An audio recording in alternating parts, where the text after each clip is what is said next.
Hello everyone, good afternoon to all. I am Pooja. जैसा कि आज संडे है और आज से हम स्टार्ट करने जा रहे हैं अपने वीकली करंट अफेयर्स के सेशन, क्योंकि बहुत जल्दी आप लोगों के बैंकिंग एग्जाम्स भी हैं, डिफेंस एग्जाम्स भी हैं और मोस्ट इम्पॉर्टेंट रेलवे एग्जाम्स भी हैं, राइट। तो उन सभी लोगों के लिए जो ऑलरेडी डेली करंट अफेयर्स देखते हैं, ऑलरेडी फॉलो कर रहे हैं डेली करंट अफेयर्स, उनके लिए गोल्डन अपॉर्चुनिटी है कि वो वीकली सेशन को अटेंड करें, क्योंकि वीकली सेशंस में क्या होता है, आपका रिवीजन हो जाता है।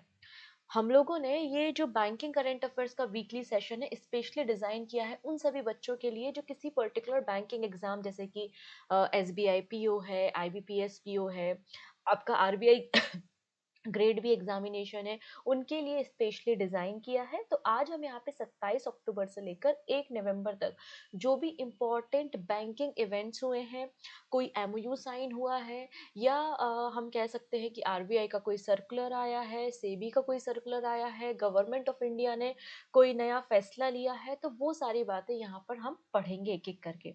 ठीक है, तो आराम से सेशन को एंजॉय कीजिएगा, लास्ट तक वीडियो को देखिएगा और लास्ट में एक क्वेश्चन ऑफ द डे होगा जिसका आंसर आप मुझे कमेंट सेक्शन में देंगे। अब हो सकता है, अब बैंकिंग टर्म्स होते हैं, कई बार डिफिकल्ट होते हैं उनको समझना।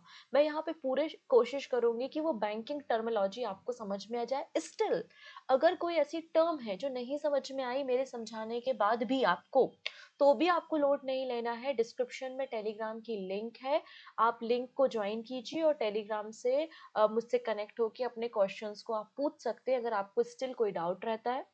नाउ बात कर लेते हैं पीडीएफ के बारे में। तो जो हमारे वीकली करंट अफेयर्स की पीडीएफ है, ये फ्री ऑफ कॉस्ट आपको अवेलेबल होती है हमारे एप्लीकेशन पे भी। आप प्ले स्टोर से पूजा जैन क्लासेस एप्लीकेशन को डाउनलोड कर सकते हैं और क्लास ओवर होने के बाद टेलीग्राम पे भी आपको ये पीडीएफ मिल जाएगी। ठीक है, जो आपके नोट्स बनाने के लिए बहुत ज़्यादा यूजफुल रहेगी, रिवीजन के लिए इंपॉर्टेंट रहेगी। तो फटाफट से मेरा एक छोटा सा काम कर दीजिए, जल्दी से अपने फ्रेंड्स के साथ लिंक शेयर कर दो, वो सभी फ्रेंड जो किसी भी बैंकिंग एग्जाम की प्रिपरेशन कर रहे हैं, जिससे वो लोग भी हमारे साथ कनेक्ट हो सकें और हमारे वीकली सेशन को इंजॉय कर सकें। चलो स्टार्ट कर लेते हैं। सबसे पहले बात करते हैं आशियान के बारे में। आप कोई भी गवर्नमेंट एग्जाम देने जाइए, आप बैंकिंग सेक्टर के एग्जाम देने जाइए, वहां पर एक टॉपिक मेंशन होता है which is international organisation. International organisation कब फॉर्मेशन हुआ, किस ट्रिटी के अंदर फॉर्मेशन हुआ, कौन हेड है, कौन कौन से मेंबर्स हैं, या फिर इनका हेडक्वार्टर कहाँ पर है, कौन सी रिपोर्ट पब्लिश करते हैं, ये सभी क्वेश्चंस ऑलरेडी कई बार एग्जाम में फ्रेम हुए हैं। इसलिए सभी लोग सभी इंटरनेशनल ऑर्गेनाइजेशंस को पढ़कर जाएंगे। हम बात करते हैं ईस्ट तिमोर के बारे में। आप यहाँ पे पैसिफिक ओशियन में एक छोटा सा आइलैंड नेशन देख सकते हैं जिसका नाम है ईस्ट तिमोर, जिसकी कैपिटल दिल्ली आपको देखने को मिल जाएगी। इसने रिसेंटली आशियान को ज्वाइन किया है और ये 11th नंबर का आशियान मेंबर बन चुका है। रिसेंटली 47th नंबर की आशियान समिट कुआलालंपुर मलेशिया में हुई थी, जहां पे ईस्ट तिमोर ने ऑफिशियली आशियान ग्रुप को ज्वाइन कर लिया है और ये 11वें नंबर का मेंबर आपको देखने को मिलेगा। आशियान का फुल फॉर्म क्या है? Association of south east Asian nation आपको देखने को मिल जाएगा। अंडर द बैंकॉक डिक्लेरेशन 1967 में इसका फॉर्मेशन किया गया था। जकार्ता इंडोनेशिया में हेडक्वार्टर है। अगर हम बात करते हैं मेंबर नेशंस के बारे में, तो Indonesia, Malaysia, Philippines, Singapore, Thailand, Brunei, Vietnam, Laos, Myanmar, Cambodia और अब नया मेंबर ईस्ट तिमोर आपको देखने को मिलेगा। तो बेसिकली जो साउथ ईस्ट एशिया के कंट्रीज हैं वो सभी आपको आशियान मेंबर्स देखने को मिल रहे हैं। ठीक है, चलिए नेक्स्ट बात करते हैं। Global finance names state bank of India the world best consumer bank. Recently अगर देखा जाए तो ग्लोबल फाइनेंस, जो कि न्यूयॉर्क की एक मैगजीन है, हर साल जो बेस्ट बैंक्स होते हैं कंज्यूमर के पॉइंट ऑफ व्यू से, परफॉर्मेंस के अकॉर्डिंगली, इनोवेशन के अकॉर्डिंगली उनको अवार्ड दिया जाता है। तो वर्ल्ड का बेस्ट कंज्यूमर बैंक आपको 2025 में देखने को मिलेगा state bank of India. SBI को दो अलग अलग कैटेगरी में अवार्ड दिए गए हैं वॉशिंगटन डीसी में। पहली कैटेगरी है वर्ल्ड बेस्ट कंज्यूमर बैंक और दूसरी कैटेगरी है बेस्ट बैंक इन इंडिया। कौन है? State bank of India. ठीक है, चलिए फर्दर डिस्कशन हम करेंगे, लेकिन उसके पहले जिन विद्यार्थियों को नहीं पता है कि हमें करंट अफेयर्स की प्रिपरेशन कैसे करनी है, हमें पूरे महीने के जो बैंकिंग करंट अफेयर्स की न्यूज़ होती हैं, आरबीआई के सर्कुलर्स होते हैं, वो कहाँ से मिलेंगे, तो उनके लिए बैंकिंग करंट अफेयर्स की मैगजीन है सितंबर मंथ की, जो कि केवल 25 रुपये में प्रिंटेबल फॉर्मेट में 1 ईयर की वैलिडिटी के साथ अवेलेबल है। मैगजीन को आप डाउनलोड कर सकते हैं पूजा जैन क्लासेस एप्लीकेशन पे विजिट करके। वहां पर आप पेड नोट्स वाले सेगमेंट में जाइएगा और आपको ये पीडीएफ मिल जाएगी। साथ ही साथ बच्चों का जो अभी फीडबैक आया है, बच्चों ने जो मुझे पोस्ट किए हैं, मैसेजेस किए हैं, मैंने टेलीग्राम पे शेयर भी किए थे, उन्होंने बताया कि यहाँ से इस मैगजीन से डायरेक्टली क्वेश्चन एग्जाम में फ्रेम किए गए हैं। ठीक है, तो ये मैगजीन बहुत इंपॉर्टेंट है, जिसमें एवरी मंथ हम टॉप 300 एमसीक्यूज और पूरे महीने के वन लाइनर्स को लेकर आते हैं, और ये मैगजीन भी आपको एप्लीकेशन पे मिल जाएगी। ओके, चलो नेक्स्ट बात करेंगे एलआईसी के बारे में। Life insurance corporation of India, जिसे हम एलआईसी के नाम से जानते हैं, इन्होंने 2 इंश्योरेंस प्लान लॉन्च किए हैं। कौन कौन से हैं? पहला इंश्योरेंस प्लान है जन सुरक्षा और दूसरा है बीमा लक्ष्मी। बीमा लक्ष्मी जो है ओनली फॉर फीमेल है, केवल फीमेल कैंडिडेट्स के लिए बीमा लक्ष्मी है, और जन सुरक्षा सभी के लिए है। ठीक है, तो एलआईसी के जो chief executive director and managing director है, जिनका नाम है श्री आर दोराईस्वामी, इन्होंने 2 नए इंश्योरेंस प्लान को लॉन्च किया है। एक है एलआईसी जन सुरक्षा और दूसरा है एलआईसी बीमा लक्ष्मी प्लान। ठीक है, अगर हम दोनों प्लान्स को एक एक करके समझते हैं, तो सबसे पहले आता है एलआईसी जन सुरक्षा। ये लाइफ माइक्रो इंश्योरेंस प्लान है। ठीक है, जो आपको गारंटीड एडिशनल 4% एनुअल प्रीमियम पर अवेलेबल आपको देखने को मिलेगा। ठीक है, ये जो स्पेशली प्लान है वो लोअर इनकम ग्रुप के लिए डिजाइन किया गया है। किसके लिए है ये प्लान? लोअर इनकम ग्रुप के लिए डिजाइन किया गया है। ठीक है, और यहाँ पे जो भी पॉलिसी होल्डर है, जो एलआईसी की जन सुरक्षा पॉलिसी लेता है, पॉलिसी होल्डर की डेथ हो जाने के बाद लमसम अमाउंट मैच्योरिटी पे जो भी सर्वाइविंग पॉलिसी होल्डर है उनको मिलेगा। इसमें लिखा है कि स्टैंडर्ड हेल्दी लाइफ प्लान है, जिसके लिए कोई भी मेडिकल एग्जामिनेशन की जरूरत नहीं है। अगर आपकी एज 18 साल से 55 साल के बीच में है, तो आप इस प्लान के अंदर इनरोलमेंट कर सकते हैं। मिनिमम 1 लाख रुपए से मैक्सिमम 2 लाख रुपए तक आपका बेसिक सम अश्योर्ड है। ठीक है, पॉलिसी की टर्म 12 से लेकर 20 साल तक की आपको देखने को यहाँ पर मिल जाएगी। अगर हम बीमा लक्ष्मी के बारे में बात करते हैं, इसको स्पेशली महिलाओं के लिए डिजाइन किया है, जो कि लाइफ कवर भी प्रोवाइड करता है, इलनेस कवरेज भी प्रोवाइड करता है, और गारंटीड मैच्योरिटी बेनिफिट भी प्रोवाइड करता है। अगर कोई भी लेडी है जिसकी उम्र 18 साल से 50 साल के बीच में है, तो एलआईसी बीमा लक्ष्मी प्लान को ज्वाइन कर सकते हैं। इसमें पॉलिसी की टर्म 25 साल है और प्रीमियम पेइंग टर्म 7 से लेकर 15 साल आपको देखने को मिलेंगी। मिनिमम 2 लाख से मैक्सिमम इसकी कोई लिमिट नहीं है, आप इसमें कंट्रीब्यूट कर सकते हैं। ये बात यहाँ पर मेंशन की गई है। ठीक है, नेक्स्ट बात करेंगे हिंदुस्तान शिपयार्ड लिमिटेड, जिसको हम शॉर्ट में HSL के नाम से जानते हैं। Hindustan shipyard limited conferred mini Ratna status by the government of India. Government of India ने हमारे देश की जो ओल्डेस्ट शिप बिल्डिंग कंपनी है, जिसका नाम है हिंदुस्तान शिपयार्ड लिमिटेड, इसको मिनी रत्न कैटेगरी दी है। किसी कंपनी को जब मिनी रत्न स्टेटस दिया जाता है, तो उसके पास ऑटोनोमी आ जाती है। ऑटोनोमी का ये मतलब होता है कि आप गवर्नमेंट से हर छोटे मोटे मामले पे आपको सलाह मशवरा करने की जरूरत नहीं है, सजेशन की जरूरत नहीं है। आप अपने अकॉर्डिंगली एक सर्टेन अमाउंट इन्वेस्टमेंट कर सकते हैं, जॉइंट वेंचर ओपन कर सकते हैं, टेक्नोलॉजी के लिए कोलैबोरेशन कर सकते हैं। मतलब एक फाइनेंशियल और ऑपरेशनल ऑटोनॉमी मिल जाती है जब किसी कंपनी को मिनी रत्न स्टेटस दिया जाता है। तो हिंदुस्तान शिपयार्ड लिमिटेड, जो कि भारत का ओल्डेस्ट शिपयार्ड लिमिटेड है, इसको मिनी रत्न स्टेटस दिया गया है। नेक्स्ट बात करेंगे हेनले पासपोर्ट इंडेक्स के बारे में। हेनले पासपोर्ट इंडेक्स बताता है कि दुनिया भर के देशों में सबसे स्ट्रॉन्ग पासपोर्ट किस कंट्री का है, और उस कंट्री के लोग कितनी कंट्रीज में वीजा फ्री एक्सेस कर सकते हैं। ठीक है, तो दुनिया भर का जो स्ट्रॉन्गेस्ट पासपोर्ट की रैंकिंग है वो हेनले पासपोर्ट इंडेक्स के द्वारा की जाती है। इसमें सिंगापुर आपको टॉप पर देखने को मिलेगा, और सिंगापुर के जो पासपोर्ट होल्डर हैं वो 193 कंट्रीज में वीजा फ्री एक्सेस कर सकते हैं। सिंगापुर के बाद सेकंड नंबर पे साउथ कोरिया और थर्ड नंबर पे आपको जापान देखने को मिलेगा। नाउ बात करते हैं इंडिया के बारे में। तो इंडिया का जो रैंकिंग है वो 85 है और इंडिया के पासपोर्ट होल्डर 57 कंट्रीज में वीजा फ्री एक्सेस कर सकते हैं। इस इंडेक्स का जो डेटा है वो डेटा कौन प्रोवाइड करता है? इंटरनेशनल एयर ट्रांसपोर्ट एसोसिएशन के द्वारा डेटा लिया जाता है और फिर हेनले एंड पार्टनर्स के द्वारा इस रिपोर्ट को रिलीज करने का काम किया जाता है। सिंस 2006 इस रिपोर्ट को, इस इंडेक्स को पब्लिश किया जा रहा है। अगर हम बॉटम कंट्री के बारे में बात करें तो बॉटम में आपको अफगानिस्तान देखने को मिलेगा और अफगानिस्तान के पासपोर्ट होल्डर को केवल और केवल 24 कंट्रीज में ही वीजा फ्री एक्सेस आपको देखने को मिलेगा। ठीक है, चलिए अब बात कर लेते हैं इंटरनेशनल मॉनेटरी फंड मतलब आईएमएफ के बारे में। वी नो दैट आईएमएफ के मैनेजिंग डायरेक्टर का नाम है क्रिस्टलियाना जॉर्जीवा और इन्होंने आईएमएफ के पहले डिप्टी मैनेजिंग डायरेक्टर को अपॉइंट किया है। सो आईएमएफ के पहले डिप्टी मैनेजिंग डायरेक्टर कौन है? आंसर हो जाएगा डैन कैड्स। क्या नाम है इनका? डैन कैड्स, नाम याद रखेंगे।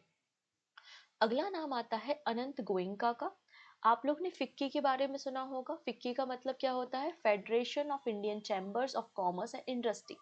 ठीक है, तो फिक्की के जो चेयरमैन बनाए गए हैं या प्रेसिडेंट बनाए गए हैं, तो फिक्की के प्रेसिडेंट 2025-26 के लिए बनाया गया है किसे? अनंत गोयनका को। ठीक है, इसलिए इनका नाम याद रखना है। चलिए अब फाइनली सेंट्रल गवर्नमेंट के द्वारा जो टर्म ऑफ रेफरेंसेस हैं 8 पे कमीशन के, उसको अप्रूवल दिया गया है। यूनियन कैबिनेट ने टर्म ऑफ रेफरेंस फॉर 8 पे कमीशन के लिए अप्रूवल दे दिया गया है। 8 पे कमीशन का गठन किया गया है और इसको हेड कर रही हैं कौन? फॉर्मर सुप्रीम कोर्ट जज रंजना प्रकाश देसाई। ये क्वेश्चन ऐसा का ऐसा इंटरव्यू में भी पूछा जा सकता है और एग्जाम में भी, कि 8 पे कमीशन को कौन हेड कर रही है? तो फॉर्मर सुप्रीम कोर्ट की जज रंजना प्रकाश देसाई। इसके अलावा एक पार्ट टाइम मेंबर भी हैं और एक मेंबर सेक्रेटरी भी हैं। पार्ट टाइम मेंबर कौन है? प्रोफेसर पुलक घोष, जो कि आईआईएम बेंगलुरु में काम करते हैं। और दूसरे जो सेक्रेटरी हैं, मेंबर सेक्रेटरी, वो पेट्रोलियम सेक्रेटरी पंकज जैन आपको देखने को मिल जाएंगे। 18 महीने का समय दिया गया है। 18 महीने के अंदर आपको अपनी रिपोर्ट पेश करनी है और ये इस रिपोर्ट में जो भी रिकमेंडेशंस आएंगी, मतलब 8 पे कमीशन के द्वारा जो भी बातें कही जाएंगी, जो भी रिकमेंडेशन होंगी, वो 1 जनवरी 2026 से लागू कर दी जाएंगी। ठीक है, अगर हम बात करें तो सिंस इंडिपेंडेंस हमारे देश में 7 पे कमीशन का फॉर्मेशन हो चुका है। 7वां पे कमीशन 2016 से 2026 तक था और 7वें पे कमीशन को हेड कर रहे थे जस्टिस ए के माथुर। जस्टिस ए के माथुर 7वें पे कमीशन को लीड कर रहे थे। आप पढ़ सकते हैं बाकी सारे पे कमीशंस के बारे में और कौन इसके चेयरमैन रहे हैं। कई बार मैच द कॉलम्स में क्वेश्चन पूछ लिए जाते हैं, इसलिए ये लिस्ट आपको प्रोवाइड कर दी गई है। ठीक है, चलिए नेक्स्ट बात करते हैं। World bank approve $280 million loan for Kerala health. अब वर्ल्ड बैंक जो है वो 5 अलग अलग ऑर्गेनाइजेशन या 5 अलग अलग इंस्टीट्यूट से मिलके बना है। तो वर्ल्ड बैंक का ही एक इंस्टीट्यूट है जिसका नाम है आईबीआरडी। आईबीआरडी का मतलब है international bank for reconstruction and development, जो कि वर्ल्ड बैंक ग्रुप के अंदर ही काम करता है। इन्होंने 280 मिलियन डॉलर का लोन प्रोवाइड किया है केरला गवर्नमेंट को, केरला के हेल्थ सिस्टम को इम्प्रूव करने के लिए, जिससे लगभग 11 मिलियन लोगों को फायदा होगा। ये जो लोन दिया गया है ये 25 साल के लिए दिया गया है और 5 ईयर आपको ग्रेस पीरियड देखने को मिलेगा। इम्प्लीमेंट कौन करेगा? Kerala health department. ठीक है, और लोकल अर्बन बॉडीज मिलके इसको हैंडल करेंगी। नेक्स्ट बात करते हैं, RBI approve reappointment of C S Rajan as a Kotak bank. तो कोटेक बैंक के पार्ट टाइम चेयरमैन अपॉइंट किए गए हैं जिनका नाम सी एस राजन है और इनका टेन्योर जनवरी 2026 से अक्टूबर 2027 तक आपको देखने को मिल जाएगा। चलिए अब यूपीआई के बारे में बात करते हैं। यूपीआई का मतलब क्या होता है? यूनिफाइड पेमेंट इंटरफेस होता है। यूपीआई ने रिसेंटली एक नया फीचर लॉन्च किया है जिसका नाम है पे विथ म्यूचुअल फंड। ठीक है, फॉर एग्जाम्पल आपने किसी म्यूचुअल फंड में एसआईपी वगैरह किया है, म्यूचुअल फंड में इन्वेस्टमेंट किया है, आपने मान लेते हैं 1000 रुपए म्यूचुअल फंड में डाला है। ऑब्वियस सी बात है आपको प्रॉफिट होगा और ये प्रॉफिट जो आपका ये अमाउंट है ना, ये आप अगर आप इस अमाउंट का इस्तेमाल करना चाहते हैं यूपीआई की मदद से, आप कोई शॉपिंग करने जा रहे हैं, आप मूवी टिकट ले रहे हैं, और अगर आप इस अमाउंट को यूज़ करना चाहते हैं तो आप डायरेक्टली यूपीआई की मदद से इस अमाउंट को यूज़ कर सकते हैं, ये अमाउंट आपके बैंक अकाउंट में ट्रांसफ़र किए बिना। ठीक है, इस तरीके का ये फीचर है। तो इंडिया के यूपीआई ने एक नया फीचर लॉन्च किया है जिसका नाम है पे विथ म्यूचुअल फंड, जो कि रियल टाइम पेमेंट करेगा directly from the liquid mutual fund holding without transferring money to the bank account first. मतलब अकाउंट में ट्रांसफर किए बिना अगर आप उस म्यूचुअल फंड के पैसे को इस्तेमाल करना चाहते हैं तो आप बिल्कुल कर सकते हैं। इस इनिशिएटिव को सपोर्ट कर रहा है ICICI Prudential AMC, Bajaj Finserv AMC, fintech startup क्यूरी मनी, इस ये सभी जो है वो इसके पार्टनर्स आपको देखने को मिलेंगे। Pay with mutual fund allow investor to use liquid mutual fund unit like a digital wallet, जहां पे आप अमाउंट को डायरेक्टली रिडीम कर सकते हैं during the UPI payment transaction without transferring money to the bank account first. Clear? ठीक है, it function like a saving account but offer market link return of 6 to 7% annually. ठीक, बाकी procedure क्या है तो आप उस प्रोसीजर को पढ़ सकते हैं। नेक्स्ट बात करते हैं एनपीसीआई के बारे में, national payment corporation of India. NPCI ने भी एक नया इनिशिएटिव लॉन्च किया है जिसका नाम है UPI help AI assistant. UPI help AI assistant to simplify digital payment grievance redressal. अब कई बार आप यूपीआई से पेमेंट करते हैं, कई बार क्या होता है आपके अकाउंट से पैसा तो कट जाता है लेकिन आपके टास्क कंप्लीट नहीं होते। फॉर एग्जांपल आपने कोई रिचार्ज किया या आपने रेलवे की टिकट की, आपका पैसा तो कट गया लेकिन टिकट दिख ही नहीं रही है।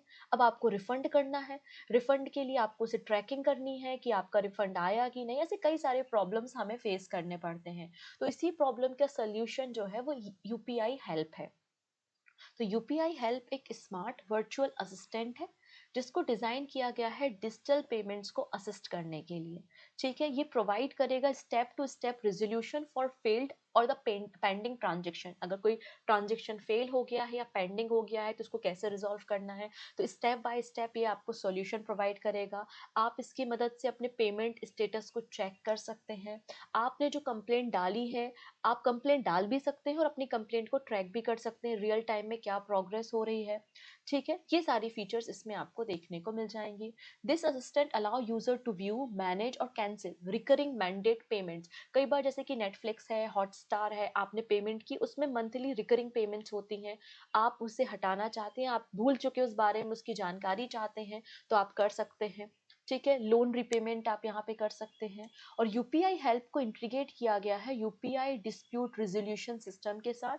ठीक है, जिससे आपकी जो भी कंसर्न्ड बैंक है उसके पास आपकी रिक्वेस्ट डायरेक्टली पहुंच जाए और कम से कम समय में आपकी प्रॉब्लम्स को सॉल्व किया जा सके। अभी पायलट बेसिस पे वेबसाइट पे, कस्टमर पोर्टल पे, डिजीज साथी चैटबॉट वगैरह पे ये अवेलेबल हो जाएगा। अब बात करते हैं ईपीएफ के बारे में। ईपीएफ विड्रॉल रूल में कुछ चेंजेस आए हैं। देखो, आपको पता होगा जब आप किसी सरकारी कंपनी में आप जब किसी प्राइवेट कंपनी में काम करते हैं जहाँ पे वर्कर्स 20 से ज़्यादा हैं, जब आप किसी प्राइवेट कंपनी में काम करते हैं और वहाँ पर वर्कर्स की संख्या 20 से ज़्यादा है तो उसमें मैंडेटरी होता है कि जो भी वर्कर्स काम कर रहे हैं उनका ईपीएफ अकाउंट होता है।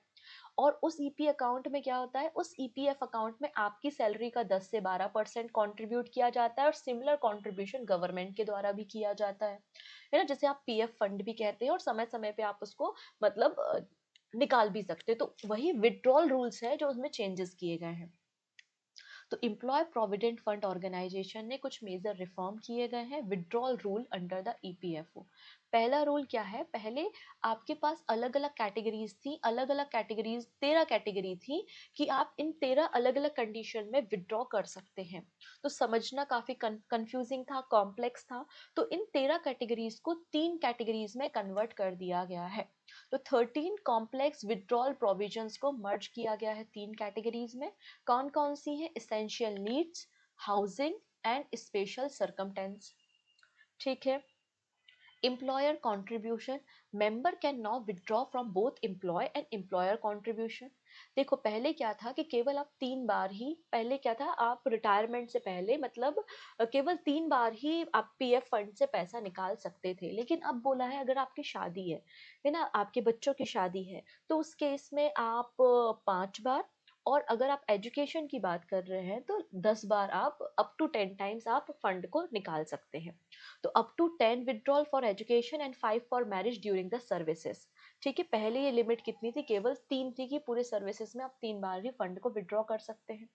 इसमें कहा है कि आप अगर फंड से पैसा निकाल रहे हैं लेकिन मिनिमम 25% पैसा आपको अपने फंड में रखना पड़ेगा। ठीक है, रिटायरमेंट सेविंग के रूप में, रिटायरमेंट बेनिफिट के लिए। फिर क्या बोला गया है, minimum service period reduce to 12 month for housing and 7 year for marriage और एजुकेशन। अब इसमें क्या बोला गया है, अगर आपको हाउसिंग के लिए, घर बनवाने के लिए पैसा निकालना है तो मिनिमम 12 महीने की सर्विस आपकी होनी चाहिए, और शादी के लिए अगर आपको पैसा निकालना है और एजुकेशन के लिए तो 7 साल आपकी सर्विसेज के होना चाहिए। फिर प्री मैच्योर विड्रॉ की बात की है कि 75% PF can be withdraw immediately after leaving a job. अगर आप जॉब छोड़ते हैं, जॉब छोड़ने के तुरंत बाद आप 75% पैसा निकाल सकते हैं, क्योंकि मैंडेट है कि 25% आपको सेविंग के रूप में रखना है रिटायरमेंट के लिए। 100% विड्रॉ कब करोगे, जब आप 12 महीने से अनएम्प्लॉयड हो, बेरोजगार हो। ठीक है, ये बात इसमें बोली है। Final pension amount can be withdraw only after 36 month, इसमें ये बात भी मेंशन कर दी गई है। तो ये कुछ नए नियम कानून आए हैं जो आपको याद रखने हैं, है ना। इस चार्ट के फॉर्म में भी उस सारे नियम कानून को बताया गया है, तो आप एक बार इसे पढ़ लीजिएगा। This is very very important for your upcoming examination. इस चार्ट को सभी लोगों को बिल्कुल याद रख लेना है, ठीक है। अब ईपीएफ क्या होता है, एम्प्लॉय प्रोविडेंट फंड, एक social security retirement saving scheme है for the salaried employ in India. और ईपीएफ फंड को या ईपीएफ को मैनेज करने का काम ईपीएफओ करता है, मतलब एम्प्लॉय प्रोविडेंट फंड ऑर्गेनाइजेशन। मैंने क्या कहा, ईपीएफ जो है एम्प्लॉय प्रोविडेंट फंड है, इसको मैनेज करने का काम ईपीएफओ करता है, जो कि ministry of labour and employment के अंदर काम करता है। ठीक है, डर इतनी चीजें। All employee of eligible establishment can become the member of the date of joining. अगर आप किसी कंपनी में काम करते हैं जहां पर 20 से ज्यादा एम्प्लॉय हैं तो ऑटोमेटिकली आप एलिजिबल हो जाते हैं ईपीएफ अकाउंट के लिए। ठीक है, डन इतनी चीजें। Member must submit a nomination at the time of joining. Employer and employee both contribute around 12% of wages in the contribution. EPFO क्या है, ईपीएफओ एक स्टैट्यूटरी बॉडी है जिसको 1952 के एक्ट के अंदर बनाया गया था। इसको चेयर करने का काम यूनियन लेबर मिनिस्टर करते हैं। 3 एक्ट के अंदर ये काम करता है। एक है एम्प्लॉय प्रोविडेंट फंड 1952 का एक्ट, जो आपको रिटायरमेंट सेविंग प्रोवाइड करता है। दूसरा है एम्प्लॉय पेंशन स्कीम 1995। अगर आप 58 साल के हो गए हैं और मिनिमम 10 साल की आपने सर्विसेज की हैं तो आपको पेंशन प्रोवाइड करेगा। फिर एम्प्लॉय डिपॉजिट लिंक इंश्योरेंस 1976, जो आपको इंश्योरेंस प्रोवाइड करने का काम करता है। चलिए अगली कहानी समझते हैं हम एनबीएस के बारे में। एनबीएस का मतलब है न्यूट्रिएंट बेस्ड सब्सिडरी। अब देखो, हमारी जो ज़मीन है, हमारी जो सॉइल है, उसकी डिमांड्स अलग हैं। अलग अलग फसलों के लिए अलग अलग प्रकार के खाद और फर्टिलाइज़र की ज़रूरत होती है। तो इस खाद और फर्टिलाइज़र को लेने के लिए एनबीएस स्कीम लाई गई है फॉर रबी सीजन 2025-2026 के लिए।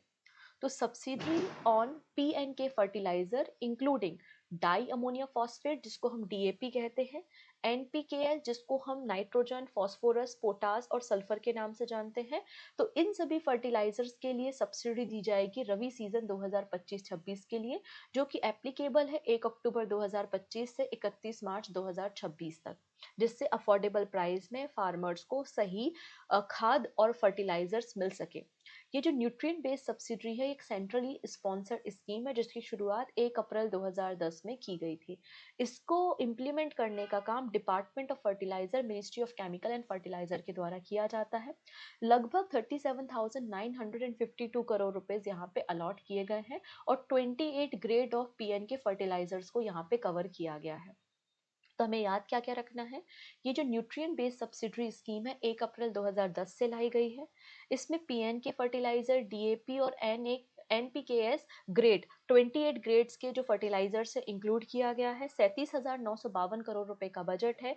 1 अक्टूबर 2025 से 31 मार्च 2026 तक ये स्कीम आपको देखने को मिल जाएगी। Department of fertiliser, ministry of chemical and fertilizer इसको इम्प्लीमेंट कर रहा है। चलिए, अब यहाँ पे जरूरत पड़ रही है हमारे देश में जो पब्लिक सेक्टर अंडरटेकिंग कंपनीज हैं।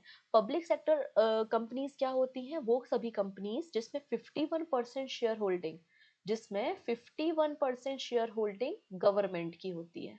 51% शेयर होल्डिंग किसकी है? सेंट्रल गवर्नमेंट की है। तो ऐसी कंपनीज को हम पब्लिक सेक्टर अंडरटेकिंग कंपनीज के नाम से जानते हैं। जैसे कि आपका BHEL हो गया, एक पब्लिक सेक्टर अंडरटेकिंग कंपनी है। अब इन PSUs को हमें क्या करना है? मॉडर्नाइज करना है, रिफॉर्म करना है।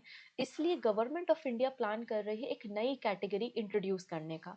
अभी हमारी जो पब्लिक सेक्टर अंडरटेकिंग कंपनीज हैं उनको हम 3 कैटेगरी में डिफाइन करते हैं: महारत्न कंपनी, नवरत्न कंपनी और मिनी रत्न कंपनी।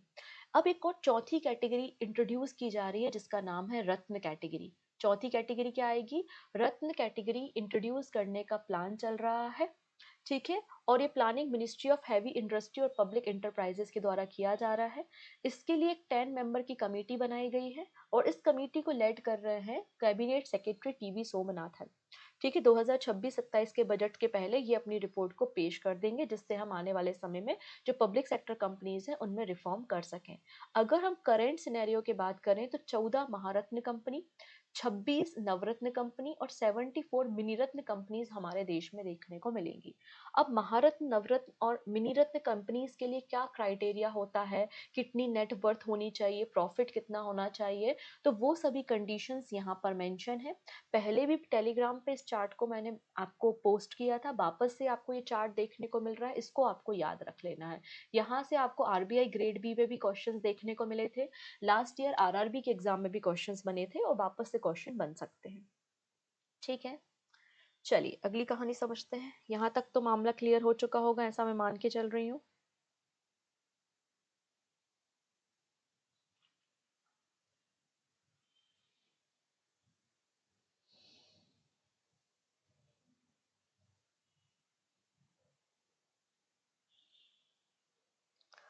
चलिए,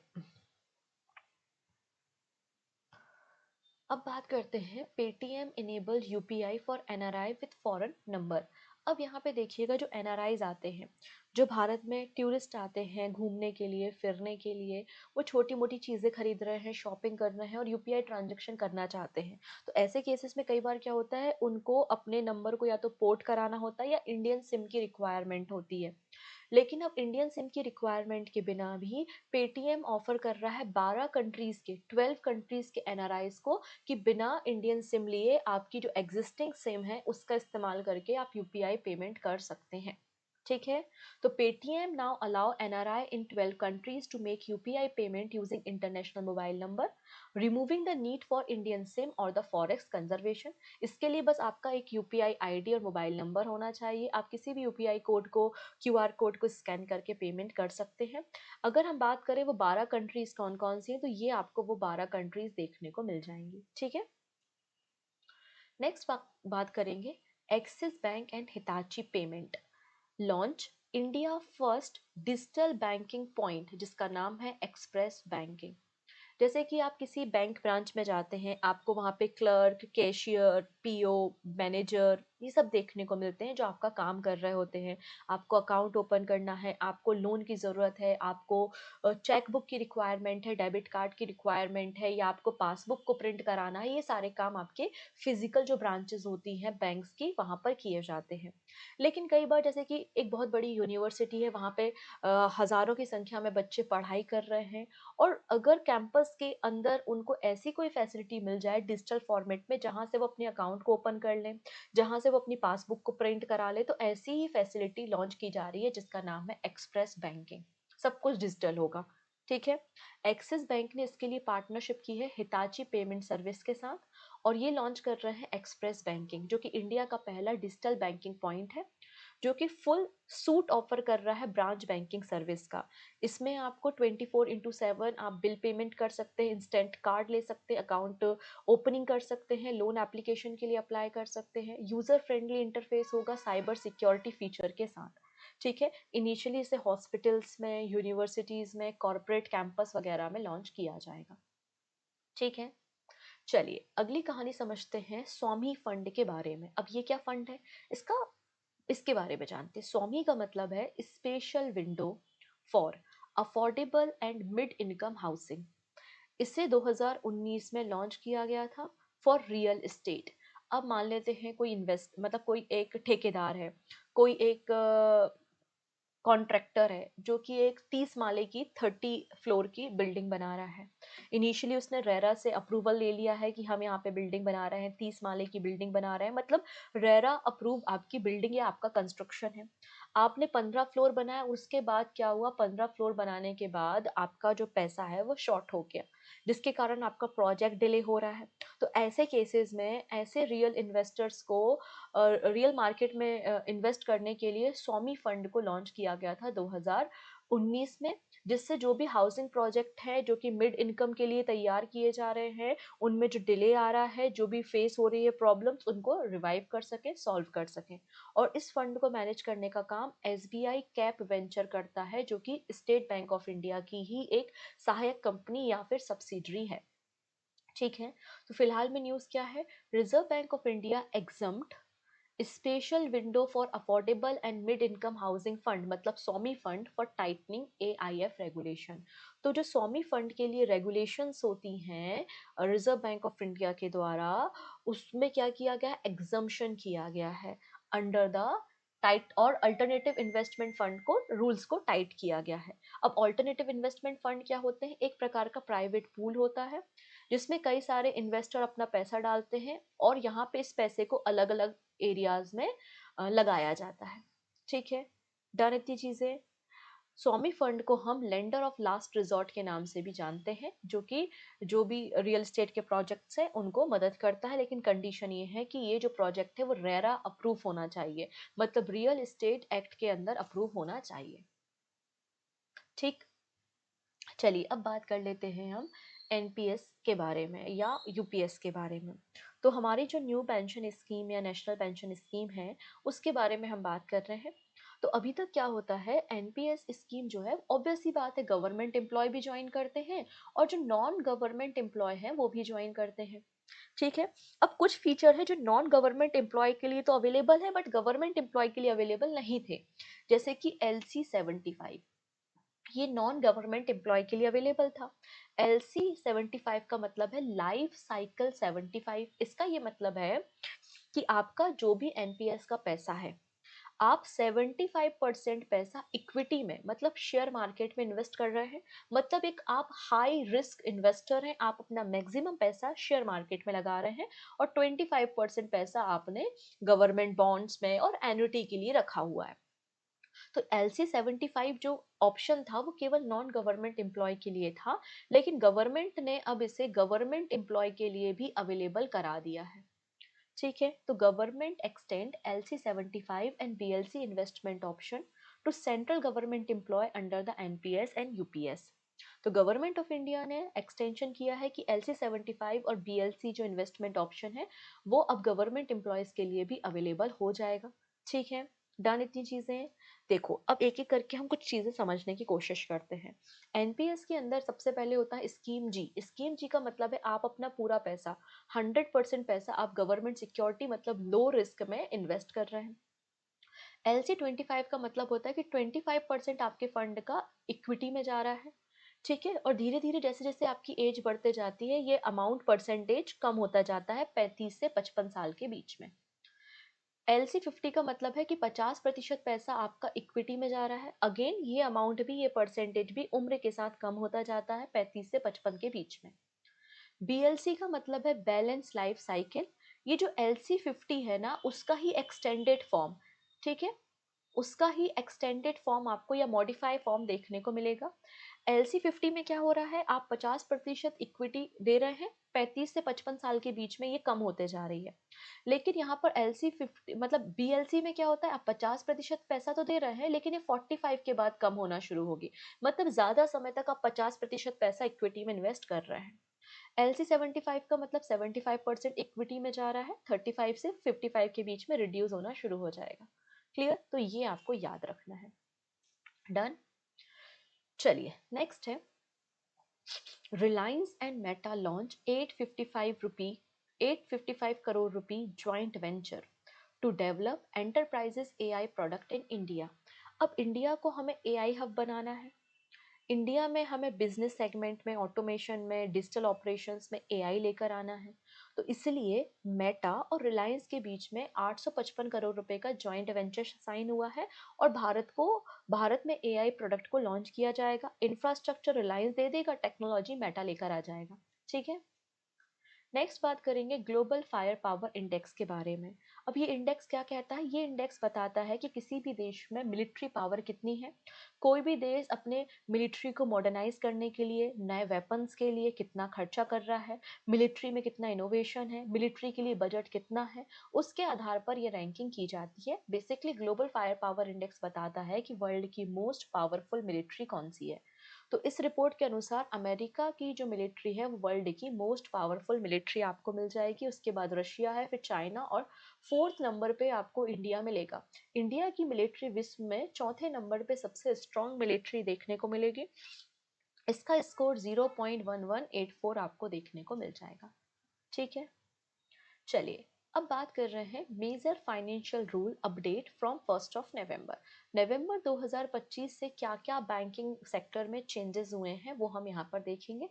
ठीक है, क्या क्या चेंजेस हुए हैं अकाउंट होल्डर के नॉमिनेशन को लेकर, लॉकर सुविधा को लेकर, एनपीएस और यूपीएस को लेकर, वो सारी बातें हम करेंगे। सबसे पहली बात हुई यहाँ पे change, multiple nomination for bank account and locker. अभी क्या होता था, जैसे आपने एक नॉमिनेशन दिया, लेकिन अब आप यहाँ पे अप टू 4, मैक्सिमम 4 नॉमिनेशन आप दे सकते हैं। तो ये 1 नवंबर से फैसिलिटी है, bank account holder up to 4 individual को नॉमिनेट कर सकते हैं अपने डिपॉजिट अकाउंट के लिए, under the section 10 and 13 of banking law act. इसके अलावा आपने जो नॉमिनेशंस दिए हैं, आप इसमें सक्सेसर डिफाइन कर सकते हैं कि पहले पैसा इसको मिलेगा, अगर ये नहीं है तो पैसा इसको जाएगा, ये भी नहीं है तो पैसा इसको जाएगा, तो आप सक्सेसर का प्रेफरेंस डिफाइन कर सकते हो। इसके अलावा आप यहाँ पे परसेंटेज भी डिफाइन कर सकते हो कि 3 नॉमिनेशन है, पहले वाले को मेरी प्रॉपर्टी का 50%, दूसरे वाले को 25% और तीसरे वाले को भी 25% मेरी प्रॉपर्टी का दिया जाए। तो इस तरीके से आप डिस्ट्रीब्यूशन परसेंटेज भी डिफाइन कर सकते हो। लॉकर नॉमिनेशन रूल्स क्या है, for bank locker only successive nomination are allow, और सक्सेसिव नॉमिनेशन नहीं है, फर्स्ट नॉमिनी अवेलेबल नहीं है तो नेक्स्ट नॉमिनी के पास लॉकर की फैसिलिटी जाएंगी। अब एसबीआई कार्ड फी रिवीजन है, अगर आप एसबीआई कार्ड की मदद से एजुकेशन से संबंधित पेमेंट करते हो, ठीक है, और थर्ड पार्टी एप्लीकेशन का इस्तेमाल करते हो जैसे कि क्रेड है, पेटीएम है, तो उस केस में आपको 1% चार्जेस देने पड़ेंगे। लेकिन अगर आप डायरेक्टली एजुकेशनल इंस्टीट्यूट की वेबसाइट से पेमेंट करते हो तो आपको कोई भी एडिशनल चार्जेस देना नहीं पड़ेगा। लाइफ सर्टिफिकेट या जीवन प्रमाण पत्र, जो पेंशनर्स होते हैं उनको क्या करना होता है, हर साल बताना होता है कि हम जीवित हैं, मतलब लाइफ सर्टिफिकेट देना होता है। तो 1 नवंबर से 30 नवंबर तक का समय है पेंशनर्स को अपने जो भी नियर बाय ऑफिसेज हैं जहाँ से इनको पेंशन आती है वहाँ पे जाके लाइफ सर्टिफिकेट देना होगा। ठीक है, ऑनलाइन सबमिट हो जाता है वो, और अगर आप ऐसा नहीं करते तो आपकी पेंशन को होल्ड कर दिया जाएगा। नाउ बात करते हैं एनपीएस टू यूपीएस स्विच। अगर कोई भी एम्प्लॉय एनपीएस से यूपीएस में स्विच करना चाहता है तो 30 नवंबर तक आपको डेट देखने को मिल जाएगी। ठीक है। चलिए नेक्स्ट है, Reserve Bank of India reject Jana small finance bank bid for universal bank licence. Jana small finance bank ने एक एप्लीकेशन दी थी रिजर्व बैंक ऑफ इंडिया को। क्या एप्लीकेशन थी, कि हम स्मॉल फाइनेंस बैंक से यूनिवर्सल बैंक में शिफ्ट होना चाहते हैं और इसके कुछ एलिजिबिलिटी कंडीशन होती है। आरबीआई ने पाया कि जन स्मॉल फाइनेंस बैंक सभी कंडीशन को फुलफिल नहीं करता, इसलिए आरबीआई ने इस बैंक के मतलब इस बैंक की जो एप्लीकेशन थी उसको रिजेक्ट कर दिया है। बात समझ में आ रही है? ठीक है। अगर हम बातें करें तो पहला बैंक था एयू स्मॉल फाइनेंस बैंक, जिसको यूनिवर्सल बैंक का टाइटल दिया गया था। अब स्मॉल फाइनेंस बैंक की क्या क्या कंडीशन होती हैं अगर वो यूनिवर्सल बैंक के लिए अप्लाई करना चाहते हैं? सबसे पहली बात होती है कि 5 इयर्स आपको हो चुके हो ऑपरेशन में, मतलब बैंक ओपन हुए ऑपरेशंस में आपको 5 साल पूरे हो चुके हैं। ठीक है। इसके अलावा आप स्टॉक एक्सचेंज में रजिस्टर हो, मिनिमम नेटवर्थ आपकी 1000 करोड़ रुपीस की हो, आपका जो ग्रॉस एनपीए है वो बिलो 3% और नेट एनपीए आपका बिलो 1% हो, तभी कोई भी small finance bank universal bank के लिए अप्लाई कर सकता है। ठीक है। नेक्स्ट है PayPal partner with OpenAI to become ChatGPT first integrated digital payment wallet. ठीक है। अब देखो जैसे कि हमारा पेटीएम हुआ, तो पेटीएम का एक वॉलेट होता है ना, जिसकी मदद से आप रिचार्ज करते हो, टिकट का पेमेंट करते हो, पार्किंग चार्जेस देते हो। वैसे ही यहाँ पे पेपल का भी जो वॉलेट है उसमें जो चैटबॉट इंटीग्रेट किया गया है वो चैट जीपीटी का है। मतलब चैट जीपीटी की मदद से आप कम्युनिकेट कर पाएंगे, अपनी प्रॉब्लम्स को सॉल्व कर पाएंगे। सो पेपल और ओपन एआई ने पार्टनरशिप की है to enable digital wallet integration in the ChatGPT, allow user to purchase goods and services directly through the AI chatbot। PayPal इसके साथ पहला डिजिटल वॉलेट बन गया है जिसका इंटीग्रेशन चैट जीपीटी के साथ आपको देखने को मिलेगा। ठीक है। PayPal buyer seller protection provide करेगा, ऑर्डर को ट्रैक करना है, डिस्प्यूट सॉल्व करना है, पेमेंट का कोई इशू है, वो सारे काम चैट जीपीटी चैटबॉट की मदद से हो जाएंगे। इसके अलावा बहुत जल्दी पेपल लॉन्च करने जा रहा है पे अनदर वे। मतलब जरूरी नहीं है कि आप पेपल के वॉलेट से ही ट्रांजेक्शन करो, अगर आपके पास दूसरे मोड है, क्रेडिट कार्ड है, डेबिट कार्ड है, बैंक अकाउंट है, तो उसकी मदद से भी आप पेमेंट करोगे और इस चैटबॉट का फायदा ले पाओगे। आने वाले समय में ये फीचर भी आएगा। नेक्स्ट बात कर लेते हैं हम FAO food and agriculture organization की एक रिपोर्ट पे। ठीक है। जो कि 5 सालों में एक बार पब्लिश होती है, जिसका नाम है global forest resource assessment report. इस रिपोर्ट के अनुसार भारत विश्व में 9th नंबर पे आता है फॉरेस्ट एरिया में। तो फॉरेस्ट एरिया में या फॉरेस्ट कवर के मामले में विश्व में इंडिया 9th नंबर पे आपको देखने को मिलेगा।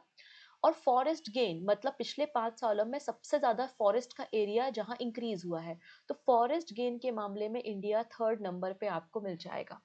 अगर हम बात करते हैं कार्बन डाइऑक्साइड सिंक के मामले में, तो इंडिया आपको 5th नंबर पे देखने को मिल जाएगा। तो ये वाला डेटा हमारे लिए इंपॉर्टेंट है according to the FAO report, जिसको बाली में रिलीज किया गया।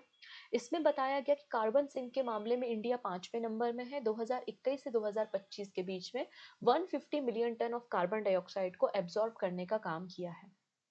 इंडिया का जो टोटल फॉरेस्ट एरिया है वो लगभग 72.7 मिलियन हेक्टेयर आपको देखने को मिल जाएगा।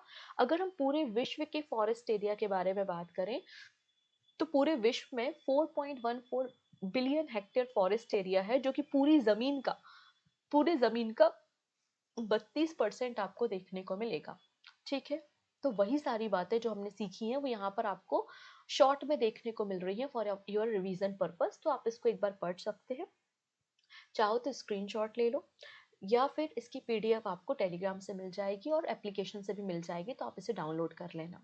यहाँ तक की बातें समझ में आ रही हैं, सारी चीजें समझ में आ रही हैं, करंट अफेयर्स पसंद आ रहे हैं, तो आपकी रिस्पॉन्सिबिलिटी है, क्योंकि आप लोगों के कहने पे, बार बार रिक्वेस्ट करने पे मैंने वापस से वीकली सेशन शुरू किया है, तो आपकी भी रिस्पॉन्सिबिलिटी बनती है कि रिस्पॉन्स अच्छा होना चाहिए। तो ज़्यादा से ज़्यादा लोगों के बीच में शेयर करना है, और पहली बार आए हो तो सब्सक्राइब कर लेना है, जिससे अपकमिंग क्लासेस के नोटिफिकेशंस आपको मिल सके। नेक्स्ट है रिजर्व बैंक ऑफ इंडिया ने हर बिंजर 2025 इनोवेशन फॉर ट्रांसफॉर्मेशन हैकथॉन की शुरुआत की है। इसकी थीम क्या है? थीम है secure banking powered by identity integrity and inclusivity. Option number C बिल्कुल करेक्ट है, and this is your question of the day. APEC summit, Asia Pacific economic cooperation summit 2025 कहाँ पर हुई? जापान में, चाइना में, इंडोनेशिया में, या फिर साउथ कोरिया में? जो भी सही आंसर है आप मुझे कमेंट सेक्शन में बताएंगे। बाकी सारी बातें हम आने वाले वीडियोस में डिस्कस करेंगे। Thank you so much, take care and bye bye.